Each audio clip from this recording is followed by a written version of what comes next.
তো আজকে ভূতনাথে গিয়ে কি কি খেলাম এটাই তোমাদের সঙ্গে শেয়ার করব। প্রথমেই ট্রেন থেকে নিয়েছিলাম পাপড়, ওটা খেতে খেতে চলে গেলাম বাধাঘাটের দিকে। দেন ওখানে চোখে পড়লো এই নিরামিষ কচুরির দোকান, তো ভাবলাম একটু টেস্ট করে যাই, বিকজ অনেকেই বলে নাকি খুব ভালো খেতে হয়, কিন্তু আমার তেমন একটা খাস লাগেনি। তারপর টিকিট কেটে চললাম লঞ্চের দিকে, বিকজ ভূতনাথ আমাদের ওই পারে। লঞ্চে যাওয়ার সময় এত সুন্দর দৃশ্য, আমার তো খুবই ভালো লাগছিল।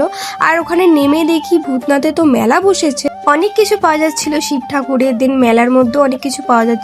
ভূতনাথ আমি আগেও একবার এসেছিলাম, কিন্তু এরকম দৃশ্য কোনোদিনও দেখিনি, বিকজ আমি তখন নর্মাল টাইমে এসেছিলাম, আর এখন ছিল লাস্ট শনিবার। ফেরার পথে চোখে পড়লো বিলতি, আমরা লঞ্চের ওখানেই বসেছিল, সেখান থেকে এটা কিনে নিয়ে খেতে খেতে চলে গেলাম লঞ্চে করে। সেম জায়গা থেকে আসছিলাম, পরপর দেখলাম এতগুলো জগন্নাথ ঠাকুর। তারপরে চোখে পড়লো বড়া পাও, যেটা আমার অনেক দিনের খাওয়ার ইচ্ছে ছিল, কিন্তু খেয়ে যা বুঝলাম একদমই ভালো না। আমার মনে হয় এর থেকে বেটার ব্রেডের মধ্যে আলুর চপ দিয়ে খাওয়া। তোমরা একবার ট্রাই করে দেখো।